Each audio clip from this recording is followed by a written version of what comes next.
இங்க ஒரு பொண்ணு ஸ்கூலுக்கு போறா. அப்போ சடனா இந்த வயசானவரை கிராஸ் பண்ணி போகும்போது அவளோட போன ஜென்மத்து ஞாபகம் வந்துருது. அப்புறம் தான் அந்த வயசானவர் தான் இவங்களோட ஹஸ்பண்ட்னு ஞாபகம் வருது. அவங்க பழைய வீட்டுக்கு போயிட்டு அந்த வயசானவர் டோரை ஓபன் பண்ணதும் டக்குன்னு அந்த வீட்டுக்குள்ள போய் அப்புறம் அவ நிக்காம அவங்களோட பொண்ணை பார்க்க அவங்க ரூமுக்கு போறா. அங்க போயிட்டு அந்த பொண்ணு கிட்ட நான் தான் உங்க அம்மான்னு சொல்றா.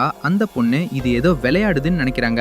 அப்புறம் கீழே வந்து தன்னோட முந்தைய ஜென்மத்து போட்டோவை பார்த்துட்டு உங்களுக்கு என்னோட நல்ல போட்டோவே கிடைக்கலையா, இதை போய் வச்சிருக்கீங்க சொல்றா. அதுக்கப்புறம் தான் இவ யாருங்கிற விஷயத்தையே சொல்றா அவங்க கிட்ட. போன ஜென்மத்துல நான் தான் உங்களோட பொண்டாட்டி. 10 வருஷத்துக்கு முன்னாடி இறந்து போனேனே, அது இந்த ஜென்மத்துல இவரை பார்த்ததுமே ஞாபகம் வந்துருது. அப்புறம் அந்த குட்டி பொண்ணு எனக்கு ஸ்கூலுக்கு டைம் ஆயிடுச்சுன்னு சொல்லிட்டு அங்க இருந்து கிளம்பிடுறா. அவ போனதுக்கு அப்புறம் தான் இவருக்கு ஞாபகம் வருது அந்த குட்டி பொண்ணு பேசுறது சொல்றது எல்லாம் அவங்க வைஃப் மாதிரி இருக்குன்னு லைட்டா டவுட் பண்றாரு. ஆனா அவங்க பொண்ணு இதெல்லாம் நம்புற மாதிரி இல்லன்னு சொல்லிட்டு போயிடுறா. அடுத்த நாள் அவ திரும்பவும் வீட்டுக்கு வரா. இந்த டைம் இவங்க வீடு பூட்டி இருக்கு. சோ வழக்கம் போல சாவியை செடிக்கடியில மறைச்சு வைக்கிற இடத்துல இருந்தே எடுத்துடுறா. அதுக்கப்புறம் உள்ள போனதும் இவங்க ஃபேமிலி ஆல்பத்தை எடுத்து பார்த்து சந்தோஷப்படுறா. பார்த்தா இவங்க இறந்ததுக்கு அப்புறம் எந்த போட்டோவும் அவங்க எடுக்கல. அவங்க 10 வருஷமா நிம்மதியாவே இருக்கலன்னு தெரிஞ்சுக்கிறா. அப்புறம் அவங்க ஹஸ்பண்டுக்கு கால் பண்ணி நம்ம வழக்கம் போல மீட் பண்ற இடத்துக்கு வர சொல்றா. இவரோட வைஃப் எந்த இடத்துல நின்னு எப்படி இவர்கிட்ட சைகை பண்ணுவாங்களோ அதே மாதிரி இந்த குட்டி பொண்ணு பண்றா. இதை பார்த்து அவருக்கு தூக்கி வாரி போட்டுடுது.